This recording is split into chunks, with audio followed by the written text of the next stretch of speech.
Ahora esta noche quiero que vayan conmigo al capítulo 22 del libro de Lucas. El capítulo 23, perdónenme. El capítulo 23 del libro de Lucas. Y empezaremos en el verso 39. Y uno de los malhechores que estaba crucificado lo injuriaba diciendo: si tú eres el Cristo, sálvate a ti mismo y a nosotros. Pero respondiendo el otro le increpaba diciendo: ¿no temes tú a Dios estando en la misma condenación? Nosotros a la verdad con justicia padecemos porque recibimos la debida recompensa de nuestros hechos, pero este hombre no ha hecho nada malo. Y dijo a Jesús: Señor, acuérdate de mí cuando vengas en tu reino. Y Jesús le dijo: de cierto te digo que hoy estarás conmigo en el paraíso. Y aquí está la historia de un hombre que se convirtió en el último momento. En este pasaje de la Escritura que acabo de leer, encontramos una descripción de la cruz de Jesucristo. Ya sabes, casi todos los días me encuentro con personas que me hacen la misma pregunta: ¿hay alguna esperanza para mí? Alcohólicos, drogadictos, prostitutas. Bueno, quiero contarle la historia que leí de la Biblia, de un hombre que merecía la muerte, el juicio y el infierno. Y en ese último momento se arrepintió de sus pecados y fue salvado. Es la única historia de arrepentimiento instantáneo que encuentro en toda la Biblia. Y ahora es algo muy interesante para mí. El único en toda la Biblia, y esto indica que es posible salvarse en el último momento, pero no es probable. Es mejor que vengas a Cristo mientras puedas, porque es posible que nunca tengas muchas oportunidades. Este hombre tuvo una oportunidad y la aprovechó en ese momento. Ahora aquí está la imagen de la cruz de Cristo. No creo que nadie pueda leer la historia de la crucifixión de Jesucristo y no conmoverse un poco en esa historia. Porque la crucifixión fue la forma de ejecución más cruel y más terrible que puedas encontrar. Los romanos practicaban la pena capital. Y la mayor parte del mundo practicaba la pena capital. Los romanos lo practicaban y crucificaban a la gente. Y la crucifixión era la forma más brutal y terrible y agonizante conocida por el hombre. A veces una víctima colgaba en la cruz durante 5 o 6 días, bajo el sol abrasador, muriendo gradualmente en el sufrimiento más terrible y la agonía más terrible. Cuando Jesús era niño pequeño en Nazaret, seguramente los romanos crucificaron a más de 3,000 personas en un día. Y Jesús debe haber visto eso, porque se rebelaron y los romanos los crucificaron. Así la crucifixión era el método romano de ejecución. Era una cosa terrible. No el método judío, el método romano era el que utilizaban. Y fueron los romanos los que pusieron los clavos en las manos de Jesucristo. Y tenemos la imagen que sacan a Jesús del calabozo, de la cárcel. Ya ha sido condenado a muerte. No pudieron encontrar ningún cargo que se mantuviera. Se habían hecho falsos testigos y testificaron contra él. Y ahora encontramos a Jesús siendo arrastrado fuera de la cárcel. Y le quitaron la ropa. Un largo látigo de cuero con perdigones de acero en el extremo que se envuelve alrededor de tu cuerpo una y otra vez hasta que su espalda sangra. Luego, entre risas y burlas, le ponen una corona de espinas en la frente y le sangra la cabeza. Le tiran la barba hasta que le sangra la cara. Su rostro estaba tan estropeado que apenas podían reconocerlo. Y con él sacaron a 2 ladrones, 2 salteadores, 2 hombres que merecían la muerte. Estaban allí y sobre sus espaldas colgaban sus propias cruces y emprenden esa larga marcha hacia un cerro llamado el Calvario. Y en el camino Jesús, cansado, debilitado por la pérdida de sangre y los golpes, cae y tropieza. Finalmente, él se está acostado en el suelo y obligaron a un africano, a un hombre negro, a venir y recoger la cruz y llevarla por él. Y nunca olvides que fue un hombre negro. el que ayudó a Jesús, el que caminó con la cruz a llevar su propia cruz. Cristo pertenece al hombre negro, tanto como al hombre blanco o al rojo. Él pertenece a todo el mundo. Y Él dice al negro y al blanco, al rojo y al amarillo: te amo. Y cada paso que dio en el camino hacia la cruz y cada gota de sangre que cayó, Dios estaba diciendo: te amo, te amo, te amo. Y la Biblia dice que los ángeles miraban y con asombro, mucho asombro, no podían creerlo, que el poderoso Dios del universo, quien con un chasquido de dedos podría destruir todo el planeta, les permitiera hacer eso a su Hijo. Ellos van a la cruz del Calvario y le ponen los clavos en sus manos y la estaca en sus pies y lo cuelgan entre el cielo y la tierra, y allí está colgado. Y los soldados hasta él se burlan, y una multitud se reúne y se están riendo, se burlan.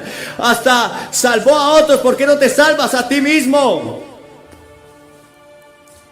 Y los dos ladrones que están siendo crucificados con él también se burlan. Ahora, por eso, damas y caballeros, ustedes no pueden ser salvos aparte de la cruz. La mayor crisis en la historia del mundo fue la crisis de la cruz. De hecho, todas las demás crisis no son nada comparadas con la crisis de la eterna Calvario y la cruz que estuvo Cristo en ese lugar. Verás, en un lado está la cruz, estaba Cristo, y en el otro lado estaba el diablo. Y la raza humana eligió tomar el partido por el diablo, que quiso la salvación por sus obras, por su bondad, por su orgullo, por su dinero. Quiso que fuera posible así su salvación.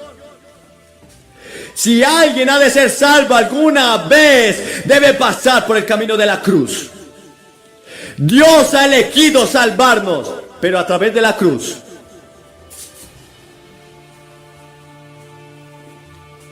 Por eso la Biblia dice: por gracia sois salvos por medio de la fe, y esto no es de vosotros, pues es un don de Dios, no por obras, para que nadie se gloríe. Y nos quitó todo el orgullo cuando miramos la cruz. Porque verás, Pablo dijo que la proclamación de la cruz es locura, es ridículo para aquellos que están pereciendo. Es un reproche a su propia sabiduría, es una reprimenda a su intelecto, es un reproche a todo lo que puedes ofrecerle a Dios para agradarle. Tienes que humillarte, inclinarte y arrepentirte de tus pecados y venir por la fe y decir: Señor, en la cruz de Cristo me glorío. Solo me aferro a la cruz. Estos dos ladrones estaban allí y estaban riendo y burlándose, pero uno de ellos se detiene de repente. Una mirada extraña aparece en su rostro y mira a Jesús. Lo ve morir como Señor de señores y Rey de reyes, y ve algo en la forma que está muriendo. El hecho es que él no está respondiendo al hecho de lo que está pasando. Dice: perdónalos porque no saben lo que haces. Piensa un momento cómo esta oración hace Jesús. Y este ladrón escucha todo lo que está pasando sobre él, su vida anterior, y él vuelve a sus pensamientos y reprende al otro ladrón y le dice: no le temes a Dios. Este hombre no ha hecho nada, no merece morir, pero tú y yo lo merecemos. Merecemos ser ejecutados por nuestros crímenes. Y luego creyó en una vida futura, porque verás, se volvió hacia Jesús y le dijo: Señor, acuérdate de mí cuando vengas en tu reino. Acuérdate de mí cuando vengas en tu reino. Pero en alguna parte el ladrón se había equivocado de camino. Podría haber tenido una madre piadosa, podría haber tenido un padre que creyera en él, en la justicia, en la integridad, en Dios. Pero en algún lugar, tal vez cuando tenía 15, 17, 18 años, cuando comenzó a tomar sus propias decisiones, eligió la dirección equivocada y terminó donde terminan todos los que se apartan de Dios. Tu pecado te alcanzará. No puedes seguir pecando y salirte con la tuya. No puedes seguir haciendo lo malo y salirte con la tuya. Vendrá un día, en algún momento, en algún lugar. Si no se pone el día en esta vida, será cuando sea atrapado en el juicio. No escaparás. Ahora había alcanzado a este hombre la justicia. Todos sus pecados se habían acumulado durante todo este tiempo y él mismo admite que merece ser ejecutado. Ahora, en ese momento se arrepiente de su pecado, porque el Espíritu de Dios estaba allí convenciéndolo. Se vuelve hacia Jesús y le dice: Señor, acuérdate de mí. Reconoció su culpa. No trató de contenerlo, no trató de encubrir. Simplemente reconoció que estaba equivocado.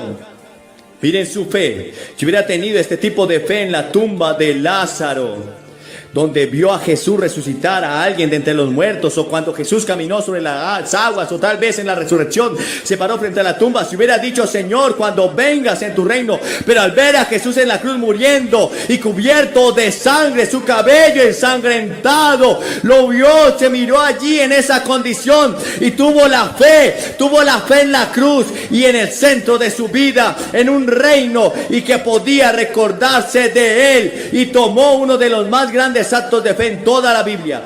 Creyó en ese momento.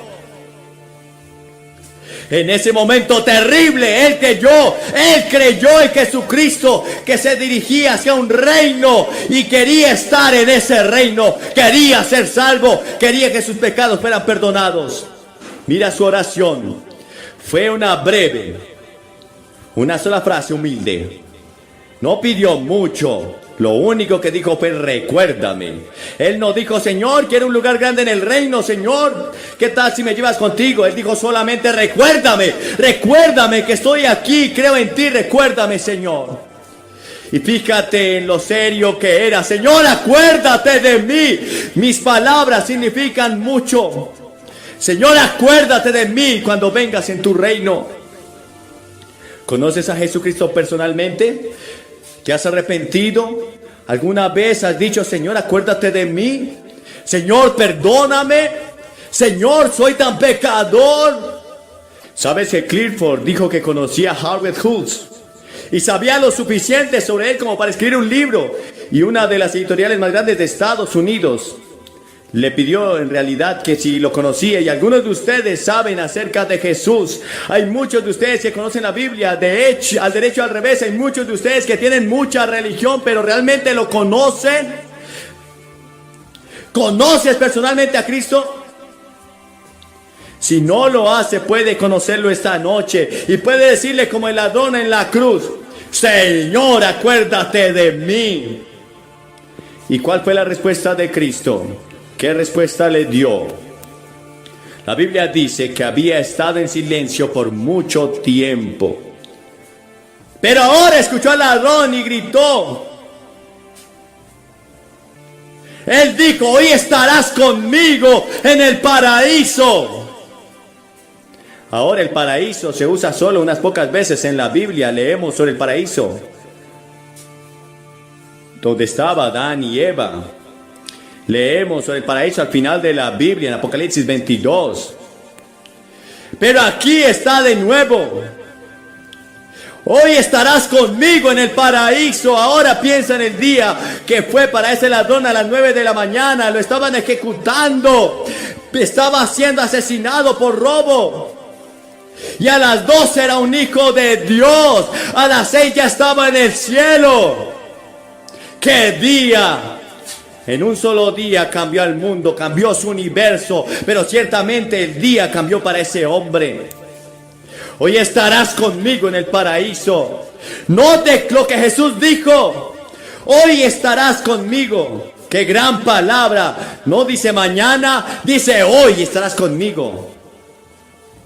Dios dice hoy, si oyeras hoy mi voz, ahora es el tiempo aceptable, es el momento, este día, este minuto. Podrás hacer tu compromiso y tu decisión hoy, y tus pecados serán perdonados, porque verás, en ese momento, mientras Cristo moría, algo más estaba sucediendo, lo más grande que estaba sucediendo en la historia del mundo. Y Jesucristo, siendo identificado con los pecadores y contado con los transgresores y siendo hecho pecado, se convirtió en el hombre más malvado en un sentido que jamás haya vivido, porque verás, Él tomó tus pecados. Él tomó tus pecados, todos los pecados en uno. No dice que Dios simplemente puso sobre Él, dice que se hizo pecado. Y el sufrimiento de Jesucristo no fue físico solamente. Él sufrió físicamente, terrible. Pero la muerte más terrible para Él fue su verdadero sufrimiento espiritual. ¿Puedes imaginar el santo, justo Hijo de Dios que nunca había tenido un mal pensamiento? Que nunca había cometido un pecado, de repente convirtiéndose en el hombre más pecador en sí mismo, volviéndose culpable de asesinato, volviéndose culpable de inmoralidad, volviéndose culpable de todo, volviéndose culpable de todos tus pecados. Él se hizo pecado por nosotros. ¿Sabe lo que significa convertirse en pecado? Con razón Dios dice que solo es por la cruz. Los ángeles querían venir a rescatarlo. Él dijo, no, me voy a quedar aquí porque los amo. Y Él se quedó allí por el gozo puesto delante de Él. ¿Cómo podría haber gozo? Pues Él miraba hacia adelante por fe y vio lo que tú estabas haciendo en este estadio en Birmingham. Él te venía a venir a sí mismo. Él podría cambiar tu vida y perdonar tus pecados. Ese fue el gozo que puso delante de Él. El gozo que todo su pueblo viniera y se reuniera en un pueblo con un solo nombre y estaría en el paraíso con Él para siempre. Y qué cosa tan gloriosa fue que la primera persona en entrar en el paraíso, me imagino que los ángeles estaban mirando, ¿a quién va a traer? ¿Quién será el primer ser humano que entrará en el paraíso? Y el Señor Jesús miró. Apuesto que será Abraham, decían unos, probablemente será Daniel, decían otros. Me pregunto si será Elías, me pregunto si será Moisés. ¿Sabes quién fue? Fue el ladrón en la cruz. Hoy estarás conmigo en el paraíso. Y ese fue el que entró al paraíso primero, con el Rey de Reyes y Señor de Señores. ¡Qué bienvenida le dieron mientras bajaban por las calles de oro! En esa gran ciudad y todo el universo inclinándose ante Cristo. Y Jesús entrando con un ladrón de su mano. La música que sonó, el planeta y las estrellas regocijándose por Cristo Jesús que entró en el paraíso, y a su lado estaba el ladrón que merecía el infierno. Bueno, quiero decirles que Jesucristo contestaría la oración de ese ladrón, y Jesucristo contestará tu oración en este momento. No tienes que hacer una oración larga. No tienes que ir a casa y reorganizar todo y mejorar y tratar de reorganizar tu negocio, tus estudios, tu vida matrimonial. Vienes tal como eres. Usted no espera y se va a casa y se pone mejor ropa para estar más presentable. Ven tal como eres. Ese ladrón en la cruz estaba colgado, desnudo, sangrando y mereciendo la muerte. Y sabes que es algo interesante porque verás, él no tuvo tiempo de unirse a una iglesia. Él no tuvo tiempo de correr a bautizarse. No sabemos si fue regocijado. Él estaba así. No fue bautizado. Verás, fue salvado por gracia. Y esa palabra gracia es una palabra maravillosa en la Biblia. Significa favor inmerecido, algo que no merezco. Algo que Dios simplemente te da y me lo da y no lo puedo comprar, no puedo trabajar por eso, Él lo da. Él te ofrece eso esta noche. Dios le está diciendo a todos ustedes, los amo y los perdonaré. No les costará nada, no tienen que trabajar por ello. Es tuyo, es gratis, pero debes dejar tu orgullo y debes dejar atrás tus pecados. Y lo que impide que la mayoría de las personas vengan a Jesucristo es una sola cosa: el orgullo. El orgullo. Y debes renunciar a tu orgullo. Tienes que venir y decir: Señor, no tengo nada que traer. Puedes ser un hombre rico, puedes ser un hombre poderoso, puede ser un gran estudiante, puede ser una muchacha hermosa, pero Señor, no se trata de lo que yo pueda hacer, no tengo nada que ofrecer excepto mis pecados. Pero vengo tal como soy, oh Cordero de Dios, vengo a ti. Eso es todo lo que se necesita. Una oración sincera. Señor, ten piedad de mí, soy un pecador. Y Él escuchó esa oración de ese ladrón. Y Él escuchará la oración esta noche. La salvación es por gracia. No puedes hacer nada para comprarlo. Es así de rápido y serás transformado en un momento de pecador a santo. Sí. Veas por un camino a través del Nuevo Testamento, y así pasó con la mujer de Samaria. Al mediodía ella era una pecadora hablando con Jesús, llena de inmoralidad, antes que llegara la noche, y ella era una evangelista en unas pocas horas. Cuando se encontró con Cristo, las 3,000 personas en Pentecostés se convirtieron en un momento. El apóstol Pablo, que iba de camino a Damasco, se convirtió en ese día cuando se encontró con Jesucristo en el camino. El carcelero de Filipo se convirtió a Cristo así de rápido. Es en un chasquido, en un momento, fue rápido. Cuando pienso en los presos que iban a escapar, el noble etíope se convirtió a Cristo así de rápido. Es así, en un instante, en un chasquido, el ladrón de la cruz se convirtió, transformó y cambió su vida. Ahora bien, eso no significa que te vuelvas inmediatamente perfecto. Sigues siendo la misma persona, vas a volver a la misma rutina, a la misma dirección, a la misma multitud, pero significa que tu corazón ha cambiado y tu interior ha sido cambiado y estás comenzando una nueva vida en una nueva dirección, y se llama la conversión. Y empiezas por el arrepentimiento. El arrepentimiento significa que reconoces que has pecado. Dice: Señor, soy un pecador, he quebrantado tu ley. Sé que soy y estoy dispuesto a cambiar toda mi vida y toda la dirección de mi vida. Quiero que entres como mi Señor y mi Salvador en mi corazón. Jesús ofrece la salvación gratis. Se la ofrece a usted esta noche. A usted, para que la reciba. A cada uno de ustedes.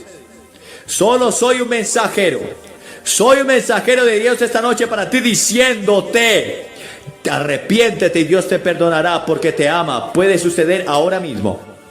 En este momento, si pones tu fe y tu confianza en Él.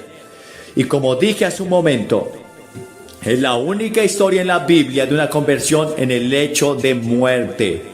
Es la única historia, no lo pospongas. Solo un hombre en toda la Biblia. Y fue dado, y creo que para que nunca nos desesperemos, pero nunca nos presumamos. Ven a Cristo ahora.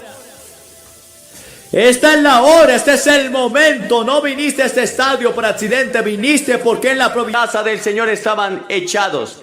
Pero muchos de los sacerdotes y levitas y jefes de las casas paternas, que eran viejos y ancianos, que habían conocido la primer casa, el primer templo, cuando los cimientos de esta casa eran puestos delante de sus ojos, lloraron a gran voz. Pero muchos otros gritaban de alegría, de modo que el pueblo no podía discernir el ruido del grito de alegría y el ruido del llanto del pueblo, porque el pueblo gritaba con gran gritar y el ruido se escuchó a lo lejos. En este pasaje se ve una brecha generacional mucho antes de que Jesucristo naciera. Hace siglos, porque se encuentra en este pasaje, los ancianos están llorando. Y los jóvenes gritan con gran júbilo y entusiasmo. Lo que está pasando. Jerusalén había sido destruida. El templo había sido destruido. El templo era una de las 7 maravillas del mundo. Había sido construido por Salomón, pero había sido destruido. Y ahora, bajo esta burbuja, estaba siendo reconstruido. Se estaban poniendo los cimientos. Pero los ancianos que estaban allí de pie recuerdan el antiguo. Recordaron el templo esplendoroso. Recordaron el oro y la plata y los diamantes. Recordaron la gloria del templo de Salomón. Y luego lo que estaban viendo en este nuevo templo que estaban construyendo. Y no podían creer lo que veían. Porque no era tan bueno y no estaba tan lleno de esplendor como el templo antiguo. Y entonces lloraron. Lloraron por el templo. Lloraron por el pasado y lo que nunca volverían a ver. Su memoria les devolvió el esplendor del templo. Pero ahora están construyendo algo que es inferior, algo que es menor. Pero los jóvenes nunca vieron el templo de Salomón. Nunca recordaron el esplendor. Estaban llenos de alegría y entusiasmo por el nuevo templo, donde van a adorar a Dios y sería el centro de su fe. ¿Sabes? Elizabeth Jackson, cuyo esposo misionero fue asesinado en Bernay, escribió un pequeño tratado en el que analiza lo que los jóvenes quieren hoy. Los jóvenes siempre han estado inquietos y insatisfechos con las condiciones de parte de la sociedad. Es solo creer. ¿Qué es lo que los jóvenes realmente quieren de nosotros como una generación mayor? Les diré. Lo primero que quieren es ser amados. Jesús miró a un joven que vino a él para pedirle algunos consejos y algunas preguntas espirituales. Y la Escritura dice que Jesús lo miró y lo amó. Ellos necesitan amor. Usted ve que Dios le ha dado la capacidad a usted de amar y ser amado. Y sin amor la vida se desmorona. Esta es la razón por la que hay tantas canciones entre los jóvenes sobre el amor. Lo que el mundo necesita es amor, dulce amor. El amor hace que el mundo... Me encanta ser amado y ver el amor. Soy la generación anterior. Incluso cantaban tanto te amo. Y todo el amor es una cosa muy esplendorosa. Tantas canciones sobre el amor. Porque el amor es importante para todos. Uno de los libros populares en este momento es una historia de amor. En los cines de todo el mundo. Y dicen que si vas a ver es mejor que te lleves todos los pañuelos. Porque llorarás. La piedra de amor. Toda la Biblia es una historia de amor. Es una historia de amor entre Dios y el hombre. Dios te ama. No puedes tomar la Biblia sin darte cuenta de que Dios te ama. Ahora tampoco puedes tomar la Biblia sin darte cuenta de que Dios odia el pecado. Y Dios va a juzgar el pecado. Pero no puedes tomar la Biblia sin darte cuenta de que Dios te ama. Este libro está lleno de amor y gracia y misericordia y perdón. Y cuando miro a Jesús muriendo en la cruz, veo escrito en letras de neón que todo el mundo pueda ver. Dios es amor. Dios te ama. Te ama tanto que dio a su Hijo. Y la Biblia enseña, he aquí qué amor nos había dado el Padre. Y debemos amarnos unos a otros de la misma manera. Y esta Biblia enseña que los esposos deben amar a sus esposas como Jesús amó a la iglesia. Y las esposas deben amar a sus esposos. Y los hijos deben amar a sus padres. Y los padres deben amar a sus hijos. Y si somos cristianos, ciertamente debemos amarnos entre sí. En segundo lugar, los jóvenes quieren ser reconocidos como personas. ¿Recuerdas cuando el apóstol Pablo escribió al joven Timoteo y le dijo que nadie te desprecie porque eres joven? Eres un individuo que quiere ser reconocido como individuo. Jesús tomó a un niño pequeño y le dijo, dejen a los niños. No les prohíban venir, porque así es el reino de los cielos. Los discípulos eran jóvenes, pero Jesús no los escogió por su reputación o su educación. Él los escogió a ellos por su individualidad. y sus cualidades individuales. Tengo 5 hijos y cada uno de ellos es diferente. Es increíble que mi esposa y yo pudiéramos tener 5 hijos y sean tan diferentes. Los amamos a todos por igual y ellos nos aman, pero cada uno es diferente. Ninguno de ellos es superior al otro. Cada uno tiene sus propias aptitudes y sus propios dones. La Biblia dice que Dios no hace acepción de personas. Ante sus ojos todos tienen el mismo valor, pero todos son diferentes. Y sabes que muchas veces los padres cometen el error de tratar de que sus hijos sean como ellos, para pensar y vestirse y ser como ellos. No se esfuerce demasiado para que su hijo sea como usted. Identidad, déjelos tomar su identidad, sus propias decisiones con respecto a Cristo. Influya en ellos. Sí, guíelos, sí, enséñeles. Sí, pero recuerde que son diferentes a usted. Tienen sus propias aptitudes, sus propios dones que pueden ser superiores a los suyos. Y cuando se trata de cosas espirituales, usted puede guiarlos y llevarlos a la iglesia todavía hasta cierto punto en sus vidas. Bueno, les diré que hubo muchos domingos que yo no quería ir a la iglesia, pero me dijeron que fuera y fui. Y me alegro de que me hayan dicho que fuera. Pero cuando llegué a cierta edad, y supongo que no te diré qué edad, pero era cierta edad, mis padres tomaron la sabia decisión de permitirme a mí elegir. Y llegará el momento en que tú debes elegir como adulto por Dios y Él te hará responsable. Y debes tomar tu propia decisión por Cristo. No puedes heredar tu fe. Oh, claro que puedes heredar el cristianismo, la religión, el conocimiento intelectual, la comprensión intelectual del cristianismo. Pero quiero decirte que debes tener un encuentro personal con Cristo. Debes tenerlo por tu propia cuenta y oro a Dios para que miles de ustedes lo encuentren esta noche. Y luego, en tercer lugar, encuentro que los jóvenes quieren ser que confíen en ellos. Y la Biblia dice que el padre no debe provocar a ira a su hijo. Y no hay nada más que provoque a un hijo a ira, es que su padre no confíe en él. Y cuando el padre tiene confianza en el hijo tendrá a su vez confianza en su padre. Oh sí, por supuesto, debes aconsejar, debes guiar y incluso debes disciplinar. Pero necesitas confiar en ellos y en su privacidad. En su privacidad. ¿Sabías que tengo 2 hijos que nunca les he leído una carta y 3 hijas a las que nunca les espié una sola carta? Nunca, mi esposa y yo no lo hicimos a menos que nos lo pidieran. Nunca entré a sus cuartos a buscar qué había en su habitación. Necesitan confianza, privacidad.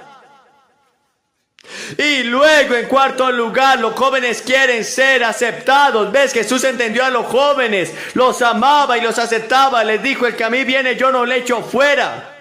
¿Sabes que el milagro del evangelio no es que tú aceptes a Cristo? El milagro es que Él te acepta con tus pecados. Y cuando miras tu corazón y ves las cosas que hay, te deslizas a la inmoralidad, te deslizas a la codicia, a la lujuria. Es increíble que Jesús te ame con todo eso. Barry Longview describió: ¿quién me puede amar tan suficiente para morir por mí? ¿Sabes? Leí el otro día en el periódico de un padre en el oeste que tuvo un problema con su hijo porque su hijo le creció el cabello y no se lo quería cortar. Y el padre fue al dormitorio, tomó una escopeta y le disparó al hijo en el cabello, justo en el pelo largo. Este es el problema, y la mitad de ustedes tienen el pelo largo.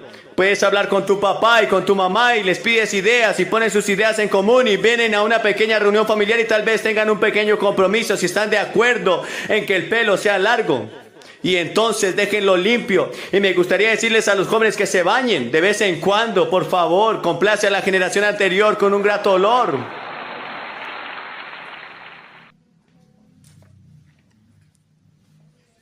Dices que los jóvenes quieren ser aceptados, no quieren ser rechazados, No quieren ser rechazados por la familia o por la sociedad, pero muchos jóvenes se sienten rechazados, se sienten incluso rechazados por Dios, pero Dios te ama, por eso desarrollan profundos problemas psicológicos, emocionales. Dios no te rechaza, Dios te ama. Él te ama tanto que dio a su Hijo para que creas en Él y lo recibas y tengas vida eterna.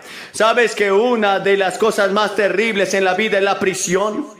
Es el sentimiento de aislamiento y el rechazo. Y sabes que el infierno es el rechazo total. Eso es el infierno.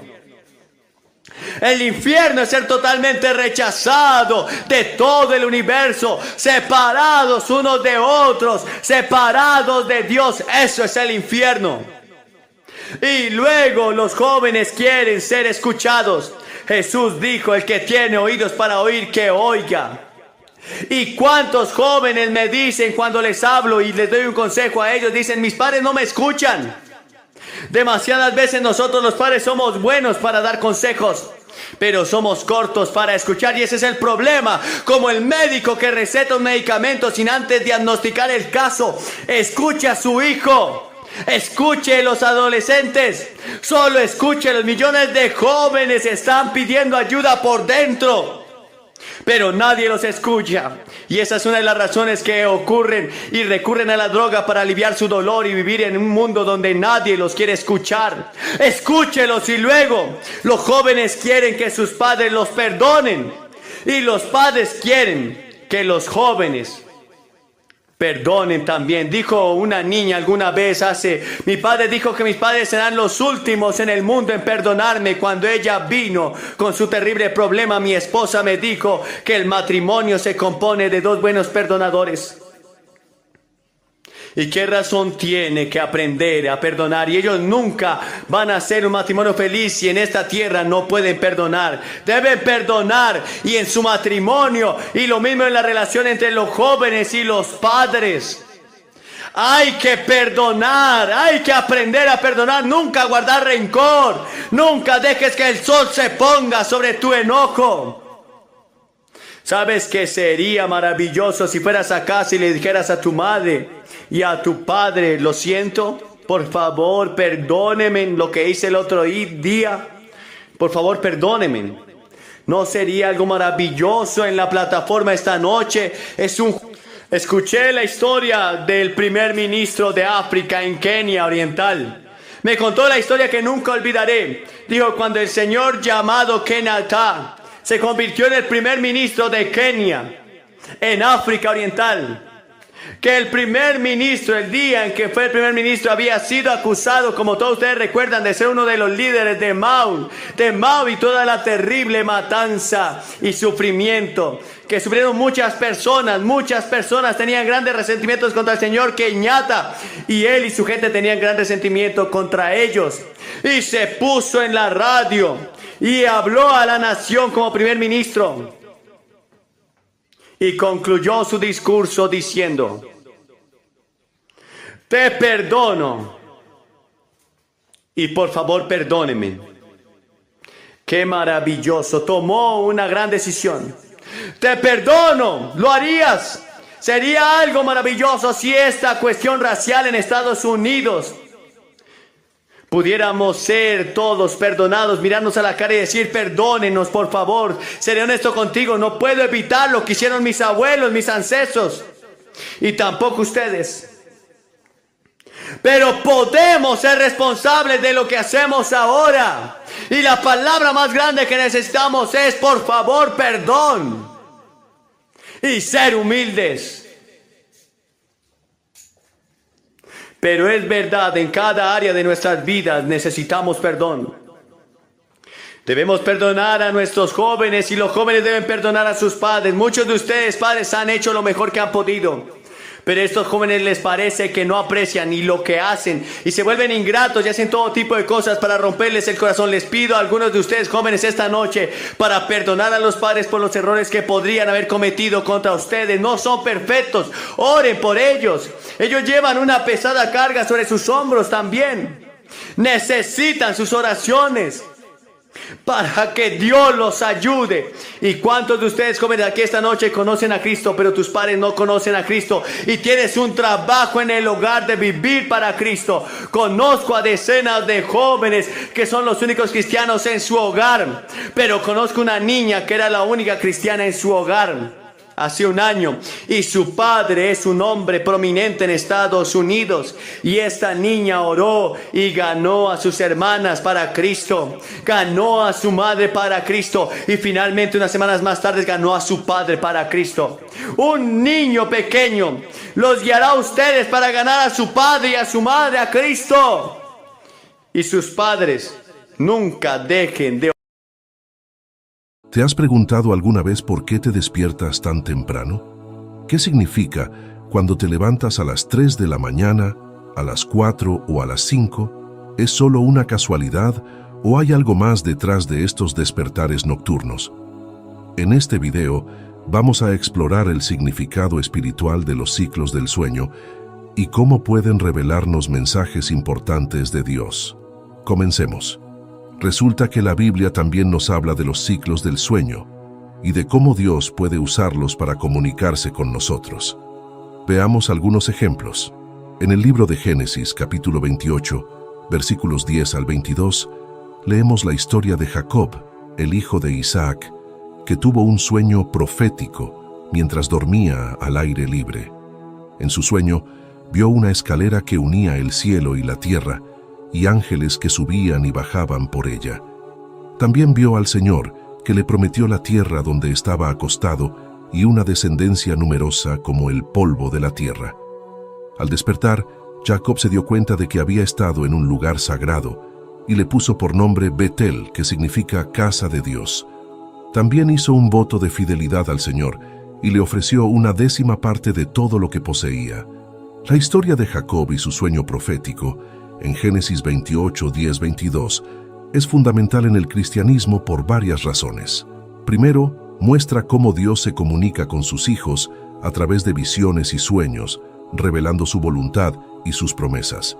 En este caso, el sueño de Jacob revela la conexión entre el cielo y la tierra, simbolizado por una escalera con ángeles ascendiendo y descendiendo.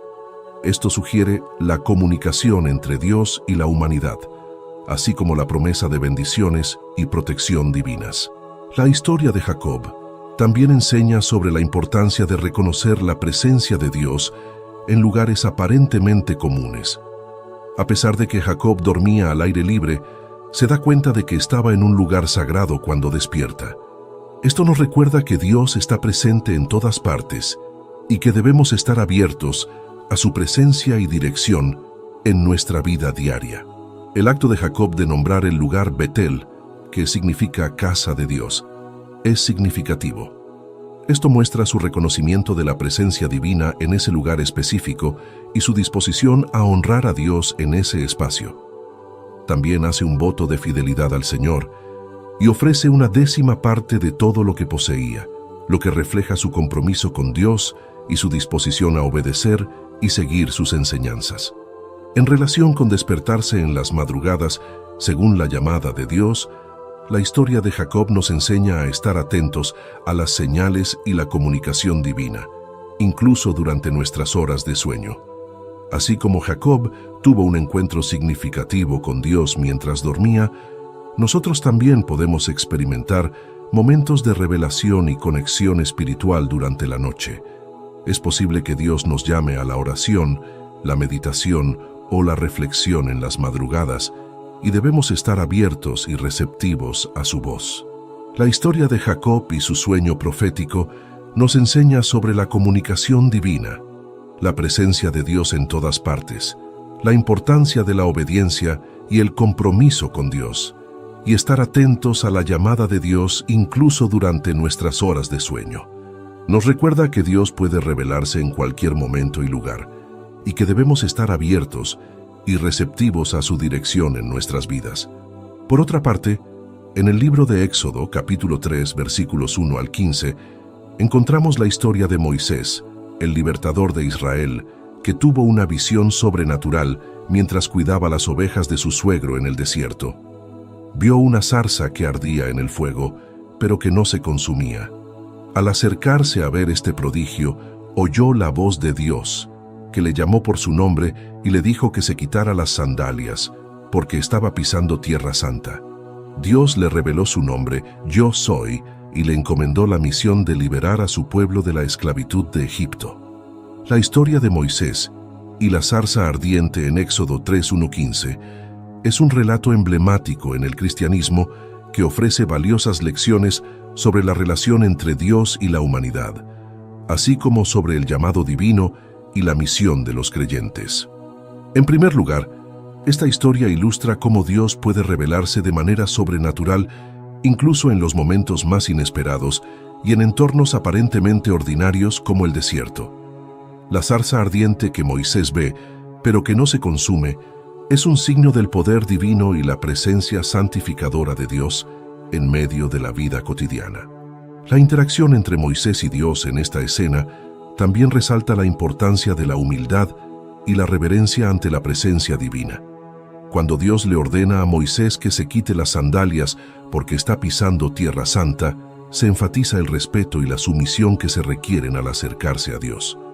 Esto nos enseña a estar conscientes de la santidad de la presencia de Dios y a acercarnos a Él con humildad y reverencia. La revelación del nombre de Dios como Yo Soy es significativa, ya que subraya la eternidad, la omnipresencia y la autenticidad de Dios. Este nombre revela la naturaleza misma de Dios como el Ser Supremo, que siempre es, siempre ha sido y siempre será. Además, al confiar a Moisés la misión de liberar al pueblo de Israel de la esclavitud en Egipto, Dios demuestra su fidelidad y compromiso con su pueblo, así como su poder para cumplir sus promesas. Así como Moisés tuvo una experiencia sobrenatural en el desierto mientras cuidaba las ovejas, nosotros también podemos ser llamados por Dios en cualquier momento y lugar, incluso cuando estamos durmiendo. El siguiente caso lo encontramos en el libro de Daniel, capítulo 2, versículos 1-49. Leemos la historia de Daniel, el profeta de Dios, que tuvo la capacidad de interpretar el sueño del rey Nabucodonosor de Babilonia. El rey había tenido un sueño que le inquietaba, pero que no recordaba. Ordenó a todos los sabios de su reino que le dijeran el sueño y su significado bajo pena de muerte. Ninguno de ellos pudo hacerlo, excepto Daniel, que pidió tiempo al rey para orar a Dios y recibir la revelación. Dios le mostró a Daniel el sueño y su interpretación, que consistía en una gran estatua hecha de diferentes metales, que representaba los imperios que dominarían el mundo, hasta la llegada del reino de Dios, que sería eterno. Daniel le contó al rey el sueño y su significado, y el rey quedó asombrado y reconoció que el Dios de Daniel era el Dios verdadero. El sueño de Nabucodonosor se relaciona con la vida en el cristianismo de varias maneras. Para empezar, nos muestra que Dios es el único que conoce el futuro y lo revela a sus siervos, los profetas. Daniel pudo interpretar el sueño del rey porque Dios se lo mostró, no por su propia sabiduría o habilidad. Esto nos enseña a confiar en Dios y en su palabra, y a buscar su dirección y revelación en nuestra vida. De igual manera, el sueño de Nabucodonosor fue una forma de comunicación de Dios con el rey, que le reveló su plan y su propósito para la historia. Dios también puede comunicarse con nosotros a través de sueños, visiones, impresiones o de otras maneras, y nos puede revelar su voluntad y su dirección para nuestra vida. Por eso, debemos estar atentos y receptivos a su voz, y no ignorar ni despreciar sus mensajes. Estas historias nos muestran que Dios puede usar los sueños y las visiones para hablarnos, para mostrarnos su voluntad, para advertirnos de peligros, para consolarnos, para animarnos, para profetizarnos y para muchas otras cosas. Debes saber que los despertares nocturnos son un fenómeno muy común que afecta a millones de personas en todo el mundo. Según algunos estudios, el 42% de los adultos se despiertan al menos una vez durante la noche, y el 29% lo hacen varias veces. Hay muchas causas posibles para estos despertares, como el estrés, el ruido, la temperatura, el dolor, el reflujo, la apnea del sueño, etc. Sin embargo, Hay otra explicación que va más allá de lo físico y lo psicológico y que tiene que ver con la espiritualidad. Pero, ¿qué significa exactamente despertarse a una hora determinada de la noche? ¿Hay algún mensaje oculto que debemos descifrar? Según algunas creencias, cada hora de la noche tiene un significado específico que se relaciona con nuestro estado emocional, mental y espiritual. Aquí viene la parte más importante del video, así que presta mucha atención. Te voy a explicar lo que significa despertarse en cada hora de la noche, desde las 9 de la noche hasta las 5 de la mañana, y cómo puedes aprovechar ese momento para mejorar tu vida. Vamos a verlo. Si te despiertas entre las 9 y las 10 de la noche, significa que estás preocupado por algo o que tienes algún problema sin resolver. Es posible que te sientas culpable, ansioso o frustrado por alguna situación que te afecta. Lo que debes hacer es relajarte, respirar profundamente y soltar lo que te molesta. Recuerda que Dios está contigo y que te ama. Puedes rezar esta cita bíblica: «Echa sobre el Señor tu carga, y Él te sustentará. No dejará para siempre caído al justo». Salmo 55:22. Si te despiertas entre las 10 y las 11 de la noche, significa que estás pasando por un proceso de sanación interior. Es posible que hayas sufrido alguna pérdida, trauma o herida emocional que te ha marcado. Lo que debes hacer es perdonarte a ti mismo y a los demás, y aceptar lo que ha pasado. Recuerda que Dios te sana y te restaura.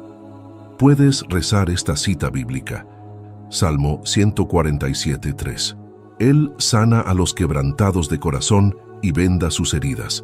Si te despiertas entre las 11 y las 12 de la noche, significa que estás buscando tu propósito en la vida. Es posible que te sientas confundido, insatisfecho o vacío por dentro. Lo que debes hacer es reflexionar sobre tus dones, talentos y pasiones, y cómo puedes usarlos para servir a Dios y a los demás. Recuerda que Dios te ha creado con un plan y un destino. Puedes rezar esta cita bíblica, Jeremías 29:11. «Porque yo sé los planes que tengo para vosotros, dice el Señor, planes de bienestar y no de mal, para daros un futuro y una esperanza». Si te despiertas entre las 12 y la 1 de la madrugada, significa que estás experimentando un despertar espiritual. Es posible que sientas una conexión más profunda con Dios, con tu ser superior y con el universo. Lo que debes hacer es aprovechar este momento para orar, meditar y escuchar la voz de Dios. Recuerda que Dios te habla y te guía. Puedes rezar esta cita bíblica, Jeremías 33:3. «Clama a mí, y yo te responderé, y te enseñaré cosas grandes y ocultas que tú no conoces». Si te despiertas entre la 1 y las 2 de la madrugada, significa que estás enfrentando un conflicto interno. Es posible que tengas algún miedo, duda, culpa o rencor que te impide avanzar. Lo que debes hacer es confrontar tus emociones y liberarte de lo que te hace daño. Recuerda que Dios te perdona y te libera.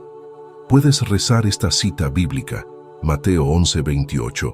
«Venid a mí todos los que estáis cansados y cargados, y yo os haré descansar». Esta cita también expresa la idea de confiar en Dios y dejar que Él nos alivie de nuestras preocupaciones y problemas. Dios nos invita a acercarnos a Él con humildad y fe, y nos promete darle reposo a nuestra alma. Si te despiertas entre las 2 y las 3 de la madrugada, significa que estás liberando energía negativa y toxinas de tu cuerpo. Es posible que hayas comido algo que te ha caído mal, que hayas bebido alcohol o que hayas estado expuesto a algún contaminante. Lo que debes hacer es beber agua, respirar profundamente y relajar tu mente. Recuerda que Dios te purifica y te renueva. Puedes rezar esta cita bíblica, Salmo 51:7. «Lávame, y seré más blanco que la nieve». Esta cita bíblica, que se encuentra en el Salmo 51:7, es una expresión poética que transmite un profundo anhelo de purificación y perdón. En este versículo, el salmista clama a Dios pidiendo ser limpiado y purificado de sus pecados, utilizando la metáfora de ser lavado. Al referirse a ser más blanco que la nieve, el salmista enfatiza el deseo de ser completamente purificado, hasta el punto de ser impecable y completamente libre de mancha espiritual. Si te despiertas entre las 3 y las 4 de la madrugada, significa que estás recibiendo una guía divina y una protección angelical. Es posible que tengas algún problema, desafío o decisión que te preocupe y que necesites ayuda. Lo que debes hacer es pedirle a Dios y a los ángeles que te iluminen y te acompañen. Recuerda que Dios te escucha y te responde. Puedes rezar esta cita bíblica. Isaías 41:10. No temas, porque yo estoy contigo. No desmayes, porque yo soy tu Dios que te esfuerzo. Siempre te ayudaré, siempre te sustentaré con la diestra de mi justicia. Si te despiertas entre las 4 y las 5 de la madrugada, significa que estás preparándote para un nuevo día y una nueva oportunidad. Es posible que sientas una motivación, una inspiración o una intuición que te impulse a actuar. Lo que debes hacer es agradecerle a Dios por el regalo de la vida y planificar tus metas y proyectos para el día. Recuerda que Dios te bendice y te prospera. Puedes rezar esta cita bíblica, Salmo 143:8. Por la mañana hazme saber de tu gran amor, porque en ti he puesto mi confianza. Señálame el camino que debo seguir, porque a ti elevo mi alma. Siéntete libre de regresar a ver esta parte del video cada vez que necesites saber el significado espiritual detrás de cada una de las horas en las que te despiertas. Ahora que ya sabemos que Dios puede hablarnos a través de los sueños y las visiones, ¿qué podemos hacer para aprovechar al máximo estos despertares nocturnos? Aquí te damos algunos consejos espirituales que te ayudarán a escuchar la voz de Dios y a crecer en tu relación con Él. Lo primero que debes hacer cuando te despiertas en la noche es orar. Aprovecha ese momento de silencio y tranquilidad para hablar con Dios, agradecerle por su amor y su cuidado, pedirle perdón por tus pecados, interceder por tus necesidades y las de otros, y alabarle por sus obras y sus promesas. La oración es la forma más directa y poderosa de comunicarnos con Dios, y Él siempre está dispuesto a escucharnos y a responder. La Biblia nos dice en 1 Tesalonicenses 5:17 que oremos sin cesar, y en Filipenses 4:6 que no nos angustiemos por nada, sino que en todo, con oración y ruego, presentemos nuestras peticiones a Dios. Lo segundo que debes hacer cuando te despiertas en la noche es meditar en la palabra de Dios. La palabra de Dios es la fuente de verdad, de sabiduría, de consuelo, de esperanza, de corrección y de instrucción. Es el alimento espiritual que necesitamos para fortalecer nuestra fe y nuestra obediencia. La palabra de Dios también es la espada del Espíritu que nos ayuda a combatir las mentiras y las tentaciones del enemigo. La Biblia nos dice en Josué 1:8 que meditemos en la palabra de Dios de día y de noche, y en Salmos 119:105 que la palabra de Dios es una lámpara a nuestros pies y una luz a nuestro camino. Lo tercero que debes hacer cuando te despiertas en la noche es escuchar la voz de Dios. Dios puede hablarnos de muchas maneras, a través de los sueños, las visiones, las impresiones, los pensamientos, las emociones, las circunstancias, las personas, la naturaleza y otras formas que solo Él conoce. Lo importante es que estemos atentos y receptivos a su voz, que la reconozcamos y que la obedezcamos. La Biblia nos dice en Juan 10:27 que las ovejas de Jesús oyen su voz y Él las conoce y ellas le siguen. Estos son algunos de los consejos espirituales que te pueden ayudar a aprovechar los despertares nocturnos para conectarte con Dios.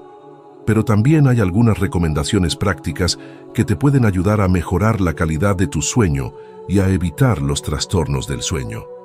Aquí te las compartimos. Primero, mantén un horario regular de sueño. Trata de acostarte y levantarte a la misma hora todos los días, incluso los fines de semana. Esto te ayudará a sincronizar tu reloj biológico y a dormir mejor. Segundo, evita las comidas pesadas, el alcohol, la cafeína y la nicotina antes de dormir.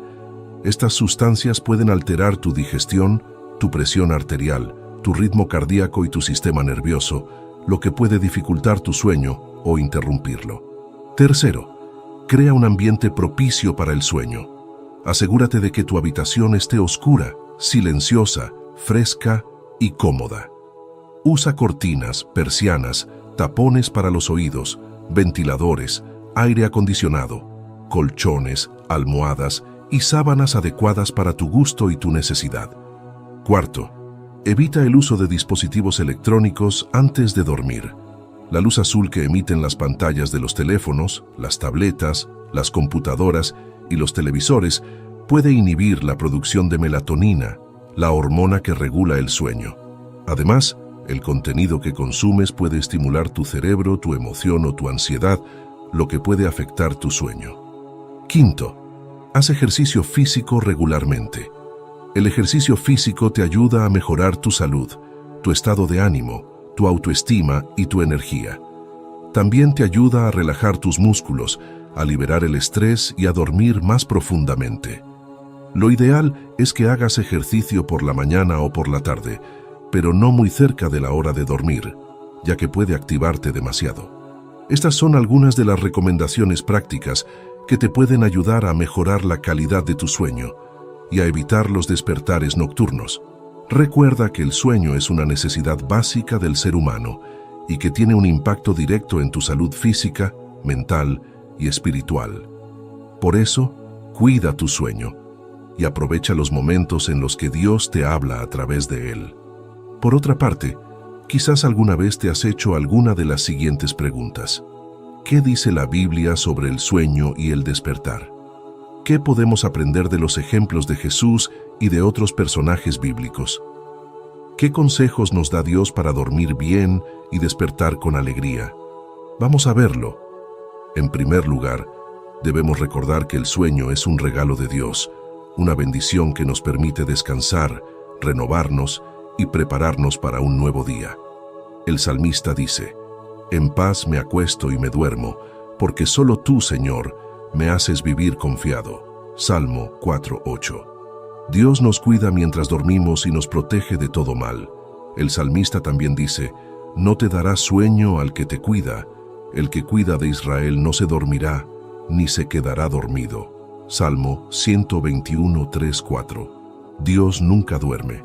Él está siempre atento a nuestras necesidades y oraciones.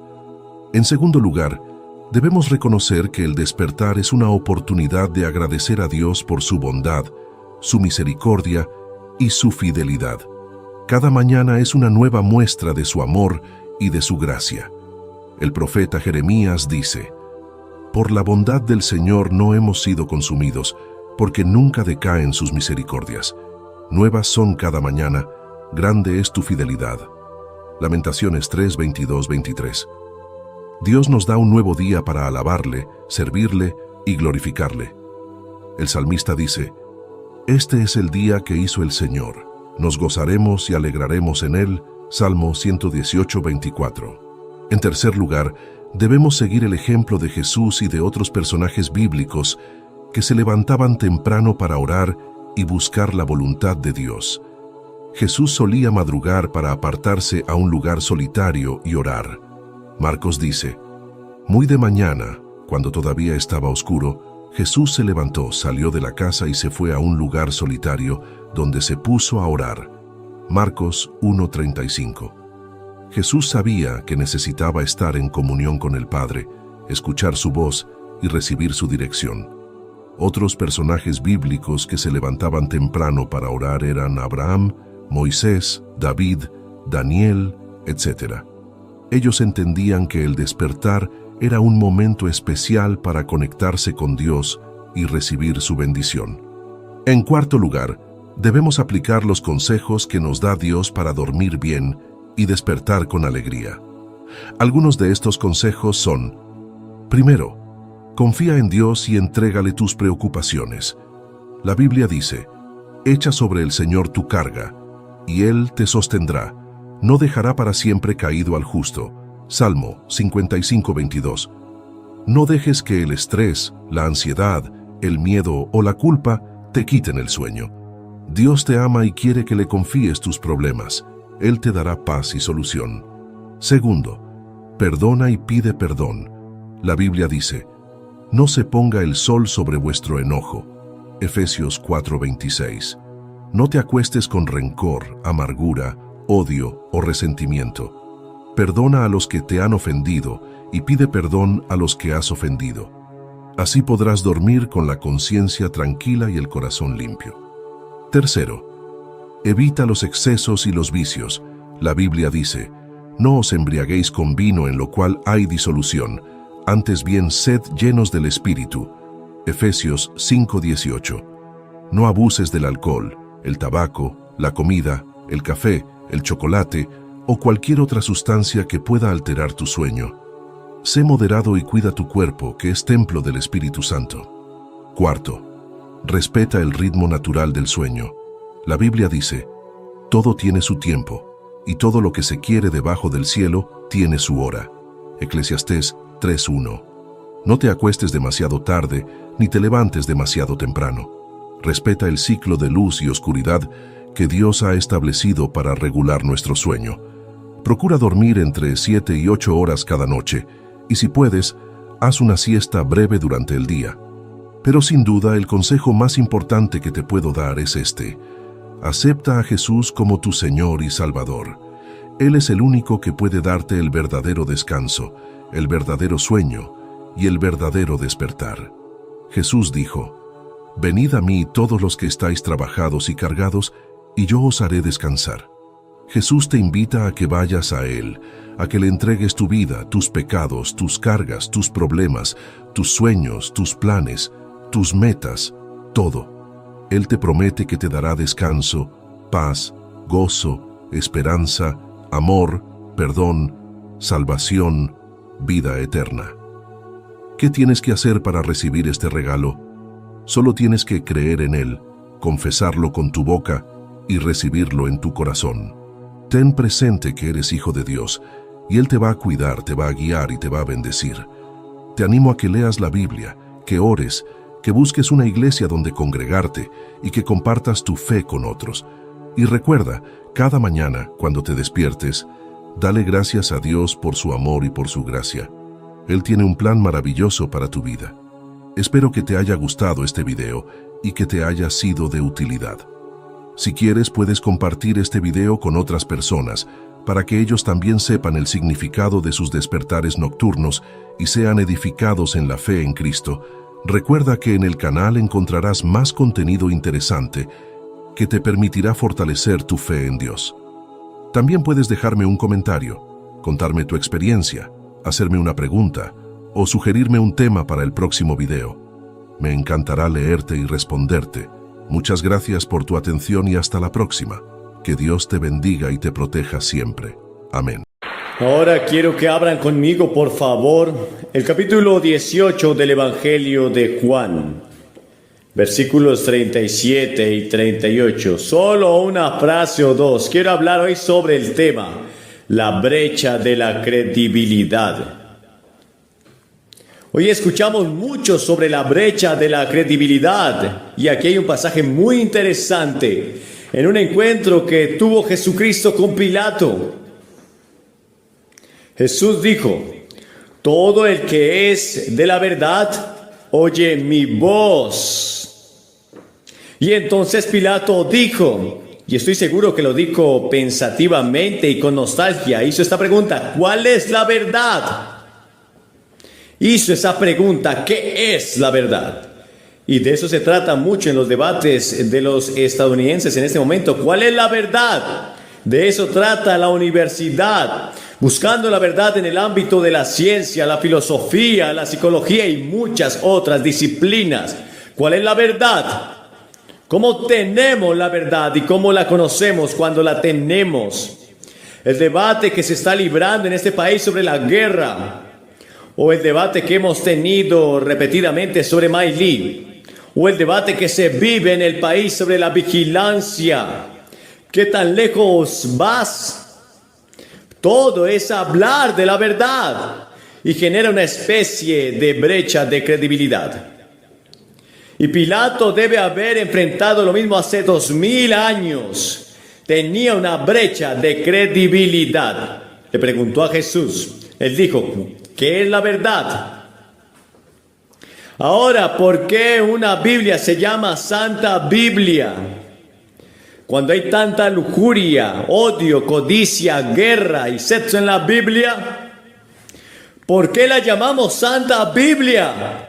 No puedes elegir ningún libro que tenga más odio, más matanzas, más guerras, más mezquindad, más maldad, más engaños que la Biblia. Pero se llama la Santa Biblia. ¿Sabes por qué se llama Santa? Porque la Biblia dice la verdad. La Biblia dice la verdad acerca de Dios. La Biblia dice la verdad acerca del hombre. La Biblia dice la verdad sobre el diablo.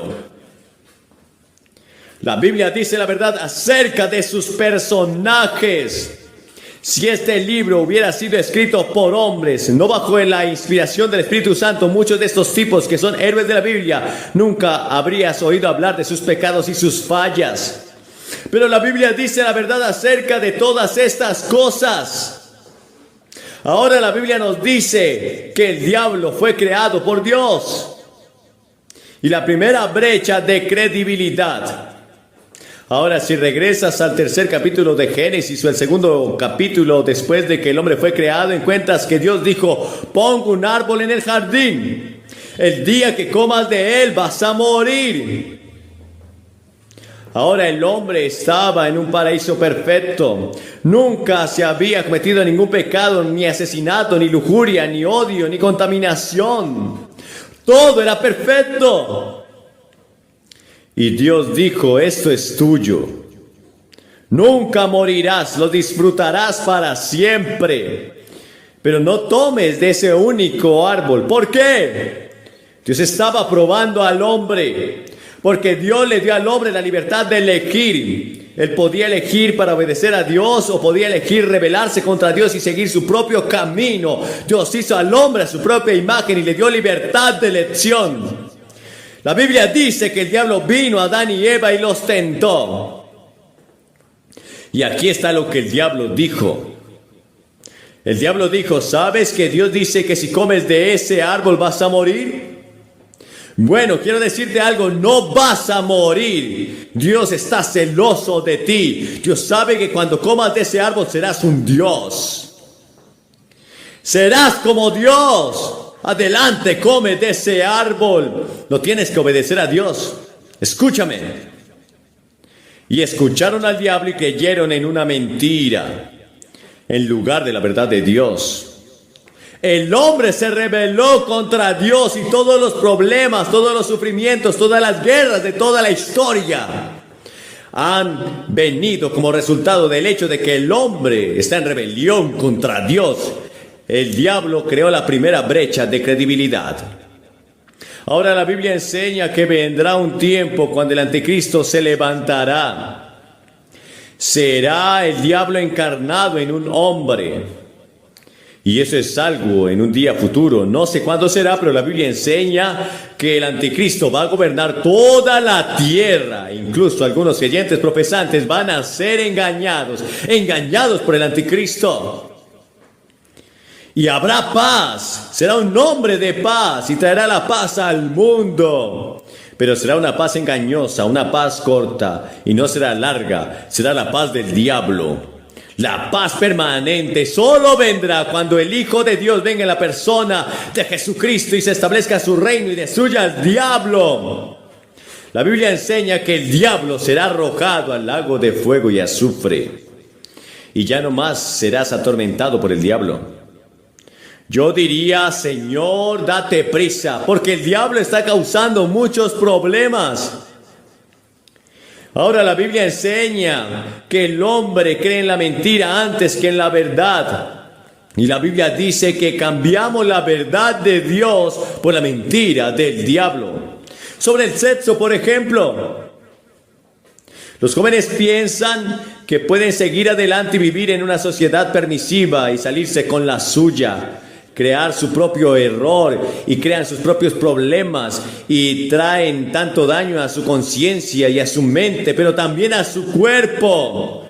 Las enfermedades venéreas ahora en esta ciudad y en este país Infectan de cada 5 jóvenes a 4 ahora mismo. Y causa locura y ceguera y todas las otras cosas. Pero no puedes decirles nada. No puedes decirles nada y creen que van a salir adelante. Pero sí sé que los jóvenes escuchan por todos lados que pueden tener felicidad a través de las relaciones sexuales fuera del matrimonio. Quiero decirles que la Biblia dice que la paga del pecado es la muerte y nunca puedes cometer un pecado sexual y salirte con la tuya. Dios se encargará de ello y te atraparán y tendrás que pagar por ello. O las drogas. ¿Sabías que leí el otro día que en Florida las drogas han aumentado? El uso de las drogas duras en Florida han aumentado en 15 años un 6,000%. Hasta ahora millones de jóvenes y viejos están involucrados en las drogas. Millones de jóvenes y pronto podríamos convertirnos en una nación drogada. Y supongamos que un enemigo viniera a una nación drogada y le diría ríndase, o de lo contrario no tendrán fuerzas para mover un dedo porque están drogados. O el alcohol. Ahora bien, el alcoholismo es una enfermedad, eso lo sabemos, pero no comienza como una enfermedad, comienza por un acto deliberado. Y algunos pueden tomarlo y dejarlo y lo logran, pero nunca se sabe quién. Y no hay prueba disponible, entonces te estás arriesgando. Entonces los jóvenes prueban las drogas, prueban el alcohol, prueban el sexo, intentan todo lo demás para encontrar paz, alegría y felicidad y propósito y significado en sus vidas y no lo hacen. ¿Por qué no? ¿Ves? Porque cambian la mentira de Dios por la mentira del diablo. Y Él dice, seréis como dioses. Este es el camino al placer, a la felicidad, pasar un buen rato. La Biblia dice que hay mucha diversión en ello, pero por poco tiempo. Hay placer en el pecado, dice la Biblia, pero por un corto tiempo. Claro, puedes salir, tomar una inyección de heroína y drogarte. Claro, puedes salir y pasar un buen rato. Puedes salir, tener una experiencia sexual y tener un momento de éxtasis. Claro, puedes salir y emborracharte y sentirte bien. Siéntete como si pudieras conquistar el mundo por un ratito. Pero luego viene el retroceso. La paga del pecado es la muerte. Y es una mentira del diablo para tratar de sacarnos de la base.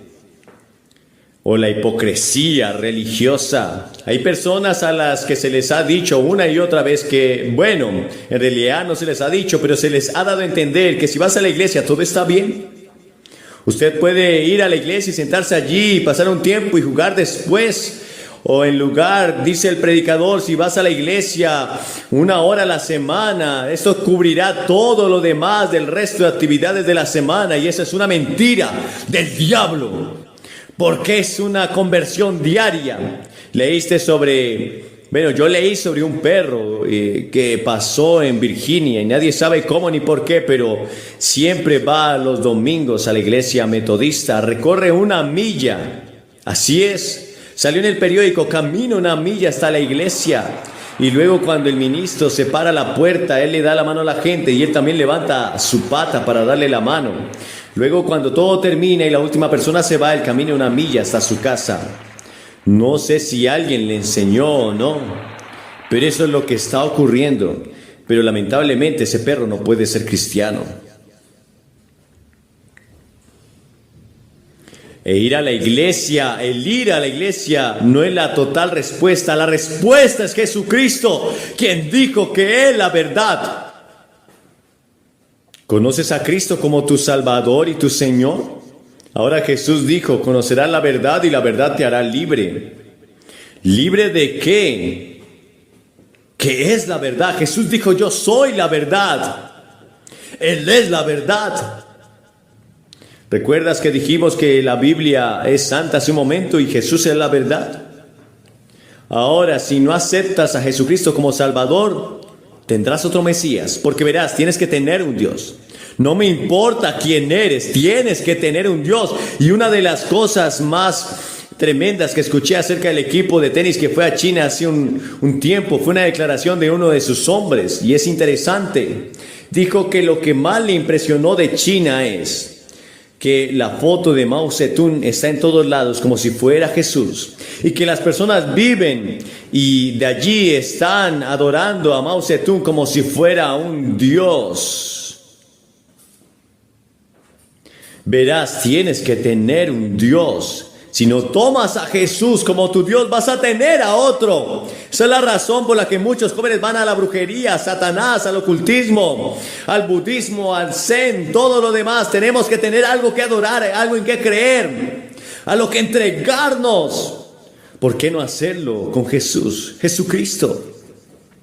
Esto es lo que dice la Biblia acerca de Jesús. Escucha esto. ¿Alguna vez has oído algo así? ¿Algo mayor que esta escritura? ¿Quién es la imagen del Dios invisible? El primogénito de toda criatura. Porque en Él fueron creadas todas las cosas que están en los cielos y las que están en la tierra, visibles e invisibles. Sean tronos, dominios o principados o potestades. Todas las cosas fueron creadas en Él y para Él. Y Él es antes de todas las cosas y mantiene todas las cosas juntas.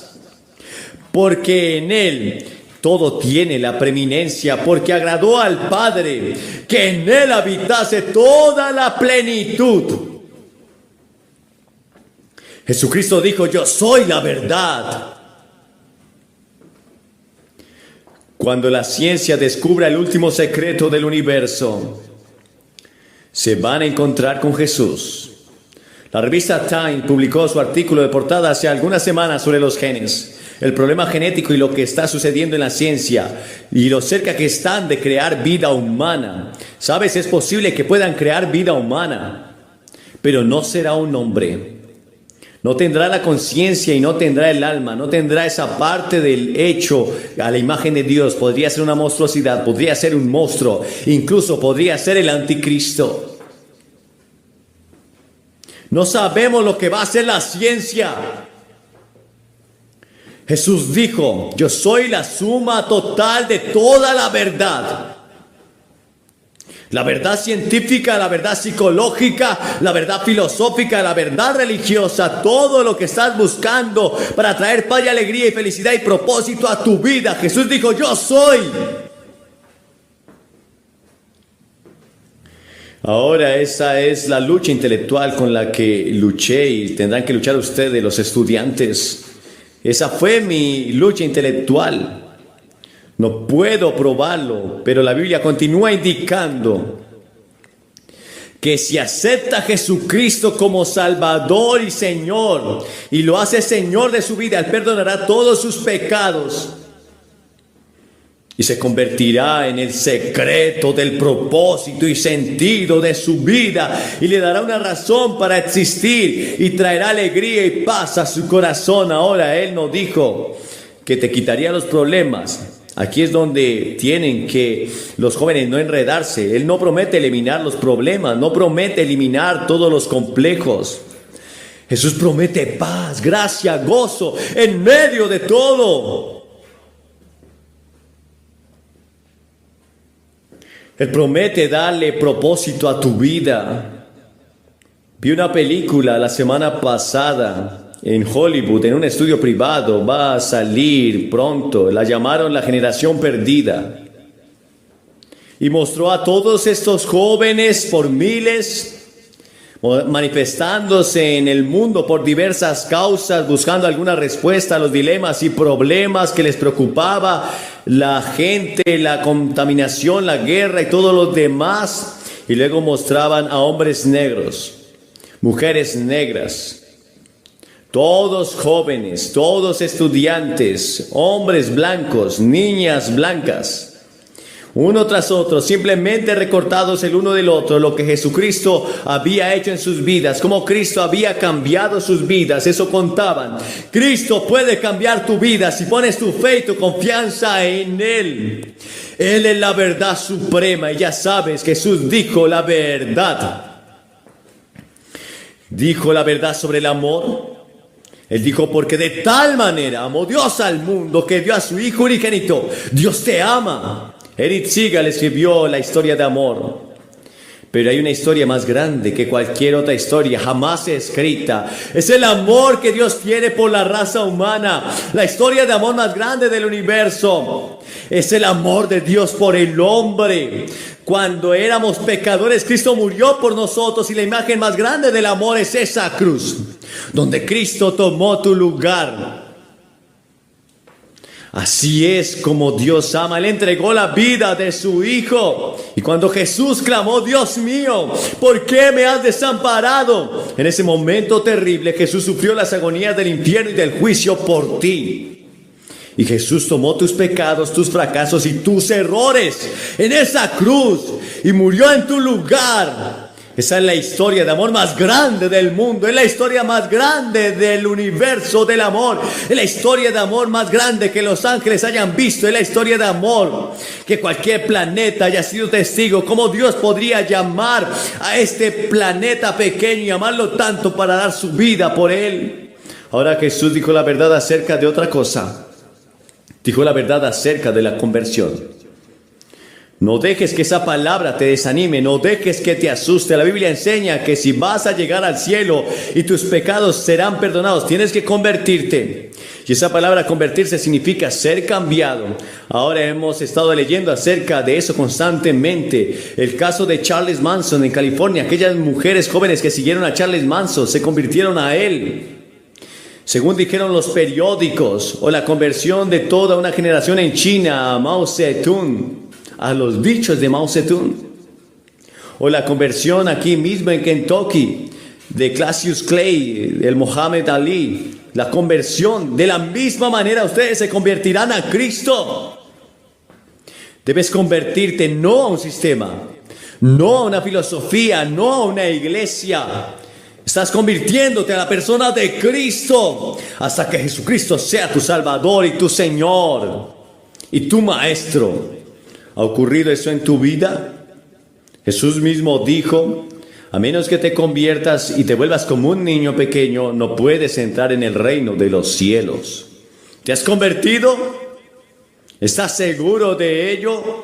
¿Sabes que hubo un tiempo en tu vida cuando te arrepentiste de tus pecados? Él dijo, conocerás la verdad. Y Él dijo que esa verdad los hará libres. ¿Libres de qué? Los jóvenes de todo el mundo están gritando libertad, libertad, libertad. Esta noche, seas negro o blanco, si estás en Cristo eres libre. Tu espíritu es libre. ¿Libre de qué? Libre de la pena del pecado. No vas a ir al infierno. No vas a tener que enfrentar el juicio de Dios. Si estás en Cristo, eres libre de eso. Estás libre del poder del pecado. Jesús dijo que podemos convertirnos en siervos, esclavos del pecado. ¿Cuántos de ustedes que están aquí esta noche hoy sirven al pecado? Algún pecado pequeño en sus vidas es su amo. Usted puede ser libre hoy. Jesús puede liberarlo de eso.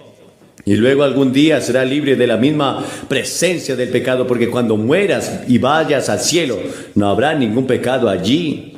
La Biblia dice que no habrá suciedad, ni inmundicia, ni pecado en el cielo. Será un mundo libre. Y en ese mundo hacia el que nos dirigimos, ese es el mundo del que habla Ethel Waters. Cuando ocurrió ese terremoto en California, dijo, Jesús, tienes mi dirección y yo tengo la tuya. No estoy preocupada. Ella era libre.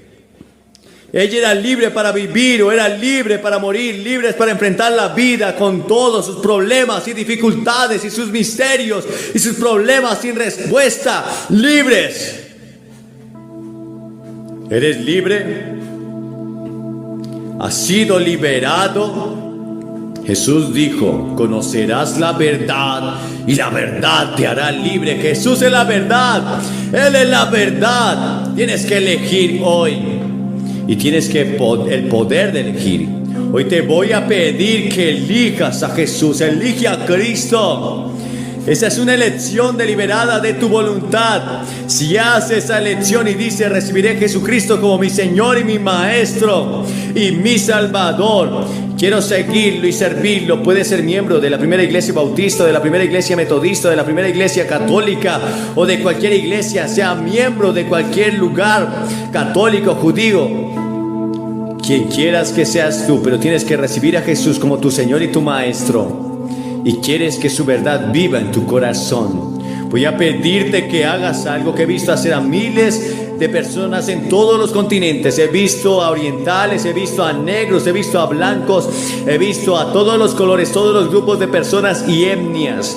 Y el mundo hace lo que te voy a pedir. Voy a pedir que te levantes de tu asiento ahora mismo, en este momento, y vengas y te pares frente a esta plataforma. Y después de que todos hayan venido, les voy a pedir que hagan una oración. Tendré con ustedes, les daré algunas publicaciones que pueden llevar a casa y antes de irte. Y eso es todo lo que vamos a hacer. Y cuando vengas, solo te diré una palabra. Pero viniendo adelante, hay algo importante al respecto. Jesús dijo que si no estás dispuesto a tomar una posición pública, no tomará una posición pública por ti en el juicio. Voy a pedirte que te levantes y vengas. Jóvenes, padres, mujeres, quien quiera que seas, ven, levántate, sales y te paras justo al frente de esta plataforma. No importa si estás en el coro, no importa, tienes que levantarte. Voy a pedir que nuestros rostros estén inclinados. Puedes estar en el coro, puedes ser ujier, pero quiero que seas hoy consciente que necesitas a Cristo y que tus pecados deben ser perdonados. Quiero saber que si muero voy a ir al cielo. Quiero que vengas, te levantes y corras ahora mismo tan rápido como puedas. Si esta predicación ha tocado tu vida y hoy quieres hacer de Jesús el centro de tu vida, el amo y Señor de tu corazón, quiero que repitas esta sencilla oración. Señor Jesús, hoy reconozco que soy un pecador.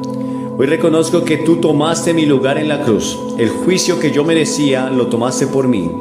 Ahora me arrepiento de mis pecados. Te pido perdón. Te pido que me ayudes a servirte y a seguirte. Quiero recibirte en mi vida, en mi corazón, como mi Maestro, Señor y Salvador. Que me ayudes a cambiar y me ayudes a vivir finalmente para ti.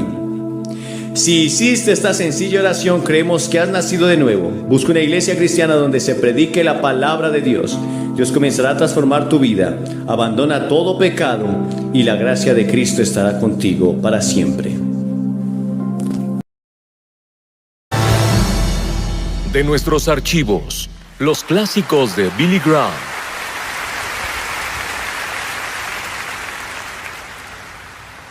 Ahora quiero que vayan conmigo al pasaje que Ralph Bell nos leyó, el tercer capítulo de Segunda de Pedro. Ojalá tuviera la oportunidad de ir versículo a versículo en este capítulo, porque es uno de los más importantes capítulos en cuanto a la segunda venida de Jesucristo.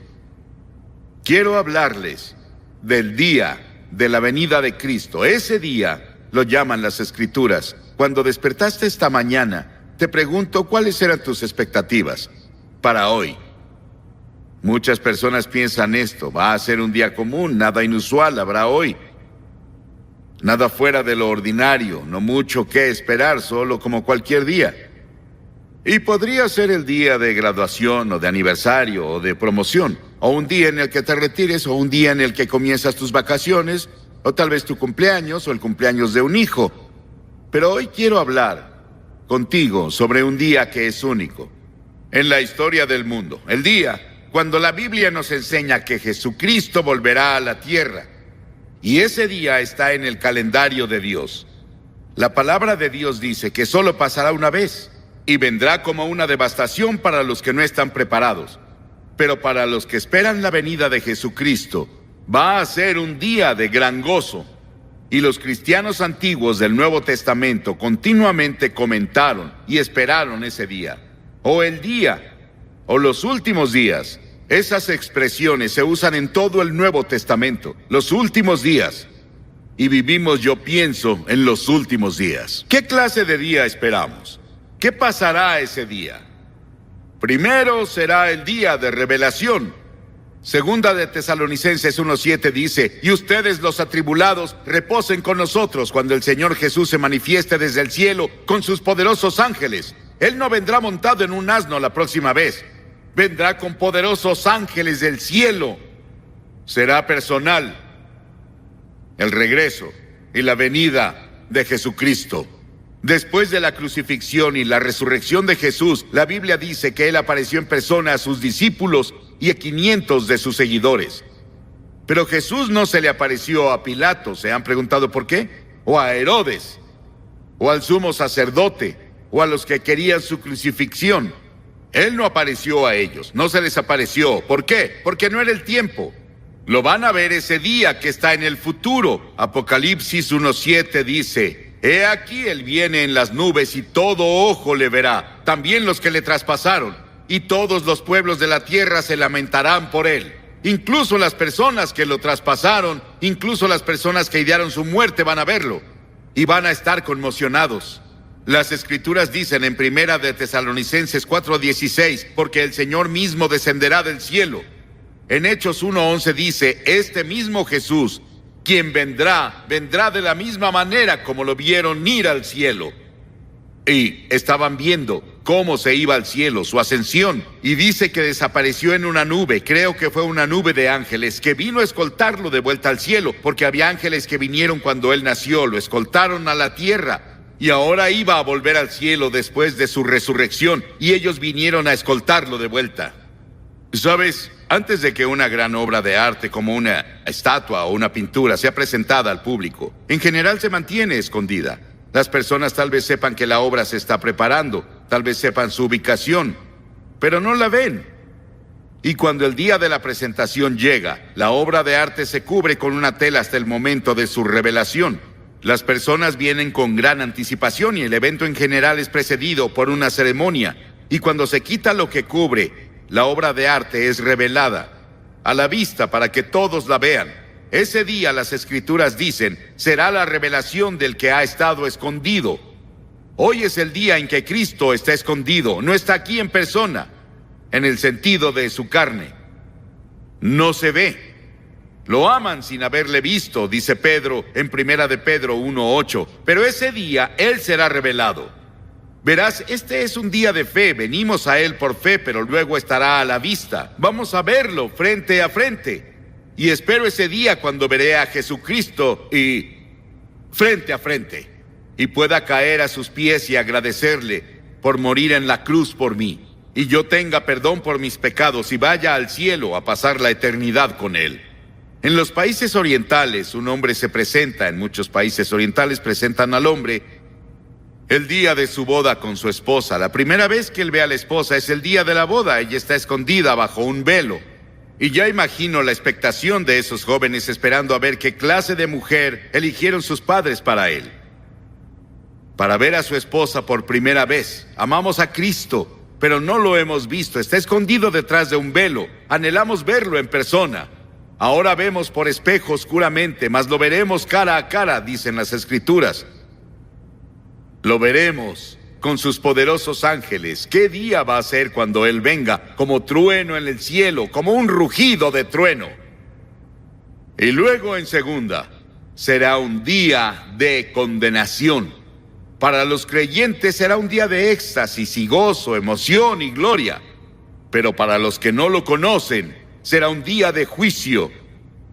Dios ha puesto en nosotros un fuerte deseo de ver justicia ejecutada en el mundo. Celebramos cuando los buenos ganan y los malos pierden en televisión. Aplaudimos el sistema legal cuando aplica la justicia a una persona que hizo gran daño a otros. Aplaudimos el sistema legal cuando hace algo para llevar justicia social a nuestras comunidades. Y muchas personas se rehúsan a creer que Dios un día traerá justicia a esta tierra, pero va a hacerlo. Y será bajo sus términos. A cada uno de nosotros vamos a tener que enfrentar el juicio. Dios es perfecto en amor y justicia. Dios es un Dios de amor. No te vayas y dejes que las personas piensen que Dios no es un Dios de amor. Lo que quiero que recuerdes más de toda esta cruzada es que Dios te ama. No importa quién seas, lo que eres, qué trasfondo étnico tengas, cuántos pecados hayas cometido, Dios te ama y no hay nada que puedas hacer. Dios va a continuar amándote hasta la tumba. Él te ama. Es un Dios de amor, pero también es un Dios de justicia y va a llevar a las personas de todo el mundo a un lugar de juicio y traerá justicia al mundo. En segunda de Tesalonicenses 1, 8 y 9 dice: en llama de fuego para dar retribución a los que no conocieron a Dios ni obedecen al Evangelio de nuestro Señor Jesucristo, los cuales sufrirán de eterna expulsión de la presencia del Señor y de la gloria de su poder. Piensa en eso. La traducción Revised Standard Version del versículo, una exclusión de la presencia de Dios. Verás lo que significa. Es que los que están perdidos, los que no conocen a Cristo como Señor y Salvador, y podría ser un miembro de la iglesia y todo, pero dentro de ti no estás seguro de cómo estás ante Dios, y podrías estar perdido. Todos ustedes van a echar un vistazo a Cristo en su gloria. Van a ver toda la gloria y toda la emoción y el gozo del cielo por un momento, y se llevarán ese recuerdo a la eternidad, pero no podrán disfrutarlo. Van a ser excluidos de su presencia, dicen las Escrituras. Recuerdo cuando oí eso por primera vez de un erudito griego en la Universidad de Cambridge. Recuerdo el impacto que tuvo sobre mí cuando dijo lo que significaba ese pasaje. Y comencé a pensar en echar un vistazo a Jesús y toda su gloria y todo su poder. Y yo debía ser parte de eso en el cielo, y me lo perdí. Por mi propia lujuria, o mi avaricia, o mi orgullo, o mi ego. O porque no me rendí ante Cristo en la cruz. También va a ser un día de salvación. Un día de salvación. Ahí llegamos a la glorificación. Han oído de la salvación y la santificación. Eso se llama glorificación. ¿Quiénes son los objetos de salvación y cuál es la naturaleza de la salvación? En 2 de Tesalonicenses 1:7 dice descanso. Esto indica que muchas desigualdades van a ser niveladas. Habrá perfecta justicia. El pobre del mundo tendrá sus necesidades cubiertas y muchos de los ricos se volverán pobres. ¿Recuerdan el hombre rico y el pobre de los que Jesús habló? El pobre murió y fue al cielo con Jesús. Y el hombre rico, que no tenía tiempo para el pobre, murió y fue al infierno. Había un gran abismo entre ellos, y el hombre rico clamó. Él vio a Abraham y clamó diciendo: ven a traerme un poco de agua, solo toca mi lengua con agua, y por favor ve a decirles a mis hermanos que no vengan a este lugar. Es terrible. Lo que sea el infierno es una separación de Dios. El cielo se describe en los términos que indican. Lo importante no va a ser nuestro gozo. Voy a saltar de arriba a abajo si me dejan. Voy a aplaudir más que las personas de Albany. Voy a aplaudirle al Señor Jesucristo hasta que mis manos se caigan. Voy a arrodillarme hasta que mis rodillas estén llenas de sangre por eso. Y le daré la gloria y la alabanza y el honor, pero no va a ser lo importante. Lo importante es que Jesús va a ser tan revelado y hermoso y glorioso en y a través de nosotros, sus santos, que todo el universo se levantará y se maravillará de que Cristo hiciera tal cosa por su muerte y su resurrección, que tomara a pecadores como tú y yo, que nos oponemos a Dios, que rompemos las leyes, que lo desobedecemos a diario, y nos llevará y amoldará a lo que Él planea para el futuro, y a compartir con Él su reino y gobierno. Él va a ser tan revelado en su belleza y gloria en y a través de sus santos que todo el universo se detendrá sorprendido. Verás, un obrero es revelado por su trabajo. Sir Christopher Wren fue el diseñador de la Catedral de San Pablo en Londres, y recuerdo cuando fuimos a Londres el año después de la guerra. Cliff Barrows y su esposa Billy y mi esposa y yo fuimos a Inglaterra y predicamos allá por 6 meses, y toda la ciudad estaba casi en ruinas, pero veías la Catedral de San Pablo de pie con toda su gloria. Había sufrido un poco de daño, pero no mucho. Sir Christopher Wren la diseñó. Dentro de la catedral hay una placa en su memoria. Y dice, si buscas el monumento de Sir Christopher Wren, aquí lo ves. Este es su monumento. El monumento del Señor Jesucristo, su obra en la tierra, en la cruz y su resurrección seremos tú y yo. Todos los que conocen a Cristo, el cuerpo de Cristo, somos su obra maestra. Cuando el universo mire a su iglesia glorificada, se maravillará de su belleza. No pensarán en ti y en mí, van a pensar en Él. Todos nuestros pensamientos se centrarán en Él. El universo estará impresionado, no por nosotros, sino por Él, que logró esto. Cristo será el centro del cielo. Y en el infierno, a donde sea que veas, nunca lo verás. Este es el día que el Señor ha hecho. Regocijémonos con gozo en Él, dicen las Escrituras. Habrá un día en el que Cristo volverá. Hasta ahora, cuando vendrá es un secreto. Según un artículo reciente del New York Times del año pasado, el gobierno de los Estados Unidos creó 6.800.000 mensajes y documentos clasificados. Son muchos secretos. Y claro, sabemos que esos secretos tienen fugas. Pero Dios tiene un secreto que no le reveló a nadie. A nadie, y ni siquiera especulamos. Y ese es el día y la hora de su regreso.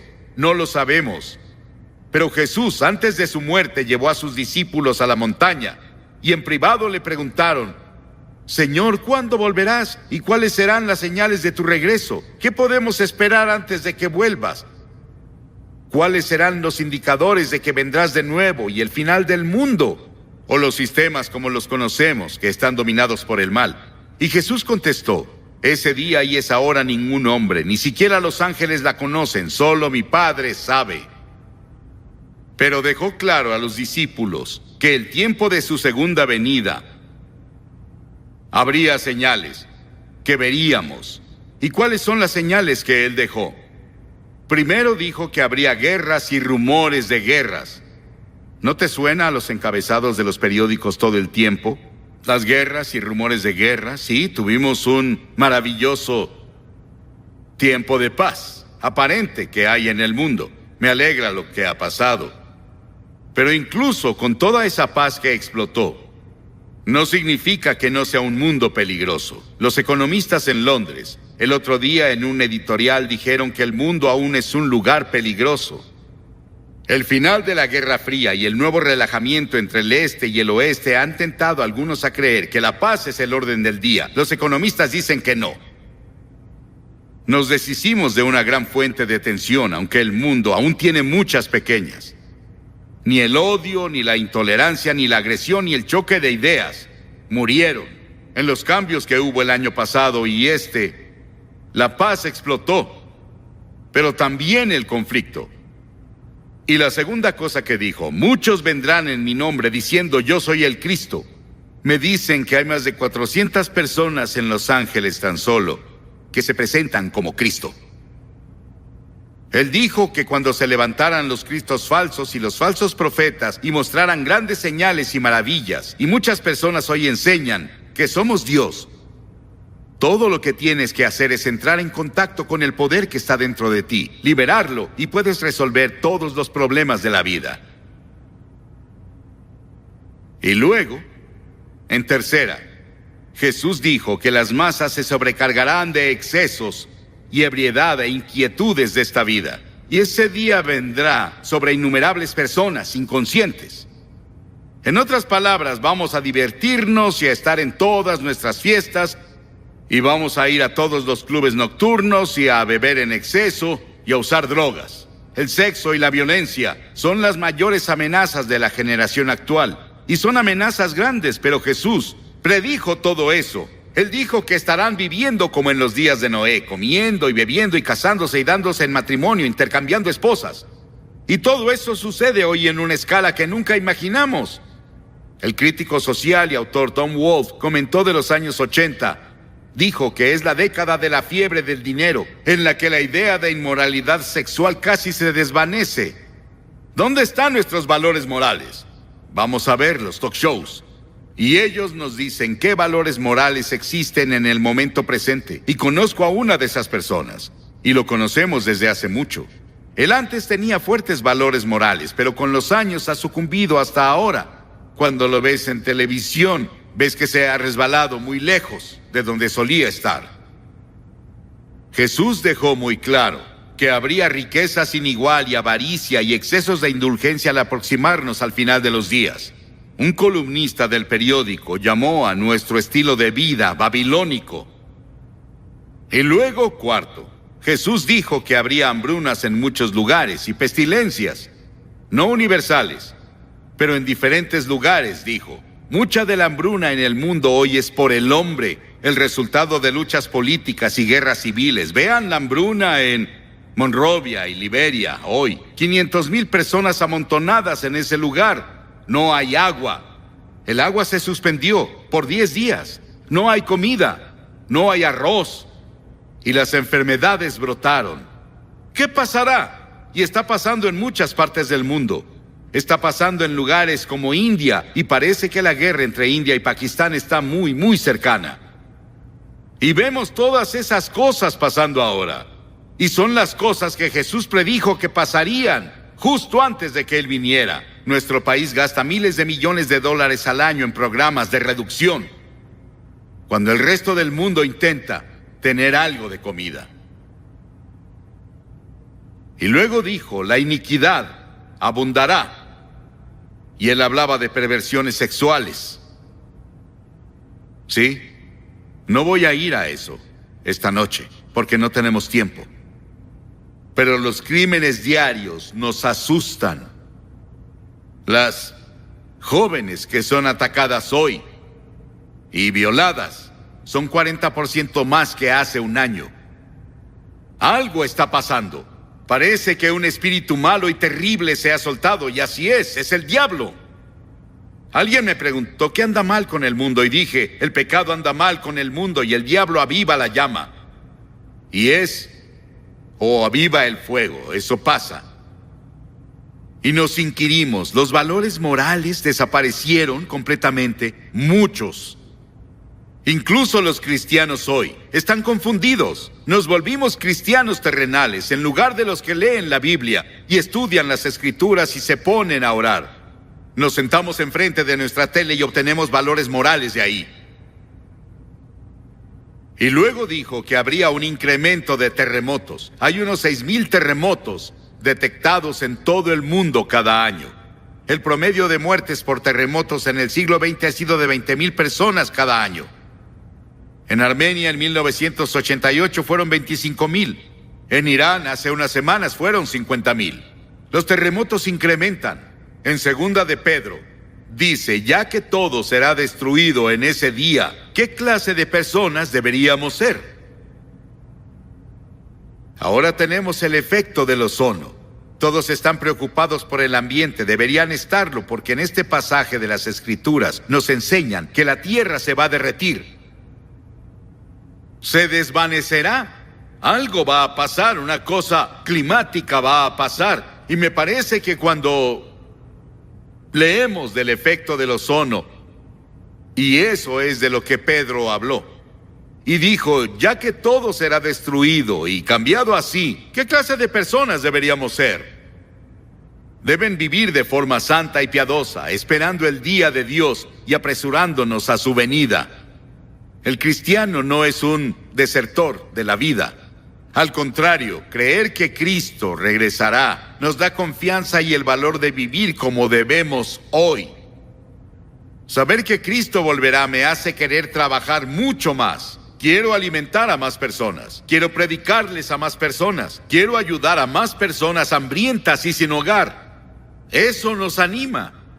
Es un incentivo para salir a la sociedad y hacer lo mejor que podamos. Sabemos que todo el mundo no va a ser salvado, pero saliendo del mundo, habrán personas que serán salvadas. Porque esperamos un nuevo cielo y una nueva tierra, como Dios prometió, y vivimos audazmente por Él en el contexto de nuestras vidas. La Biblia dice que vendrá un día cuando Dios sacudirá los cielos y la tierra. Ese será el día de salvación para los que conocen a Cristo. Será el día de juicio para los que no lo conocen. ¿Estás preparado? Las Escrituras dicen prepárate para encontrar a Dios. ¿Te has preparado? Dirás, ¿qué debo hacer para prepararme? Sí, vas a la iglesia de vez en cuando, fuiste bautizado, tomas la comunión tal vez. Has tomado tus votos en la iglesia, pero muy dentro no estás seguro de cómo estás. Y quieres asegurarte primero y luego irte de aquí. Esta cruzada acabará en unos minutos, esta fase al menos, porque va a continuar en las iglesias. Va a continuar con todo el gran trabajo de seguimiento que se planeó. Pero necesitas hacer un compromiso con Cristo hoy. Hoy es el día de salvación, ahora es el tiempo aceptable. Las Escrituras nos enseñan que puedes endurecer tu corazón. Dios te dará otro momento, otra oportunidad de decirle que sí. Te pediré que hagas algo que has visto en las últimas 2 noches, que más de 2,000 personas hicieron. Te pediré que te levantes de tu asiento y vengas y te pares frente a esta plataforma. Y al venir dices, entrego mi corazón a Cristo, quiero estar seguro, quiero tener la seguridad de que estoy salvado y que voy a ir al cielo y voy a estar preparado para encontrar a Cristo cuando regrese. Dirás, ¿por qué me pides que vaya al frente? Cada persona que Jesús llamó en el Nuevo Testamento la llamó públicamente. Él dijo, si no estás dispuesto a reconocerme ante los hombres, no te reconoceré ante mi Padre en el cielo. Hay algo con hacer un compromiso público que Él nos ha ordenado hacer. Y voy a pedirte que hagas eso ahora. Cientos de ustedes, a quienes Dios les habló, si vienes de arriba te tardarás un par de minutos. Comienza ahora. Dios te está hablando. Si estás con amigos o parientes te esperarán. Si vienes en autobús te esperarán. Hay mucho tiempo. Dios te está hablando. Ven, rápido. Cuando estés enfrente les diré unas palabras. Voy a orar con ustedes. Les daré literatura para ayudarlos en su vida cristiana. Solo levántate y ven, ahora, desde aquí y en todos lados.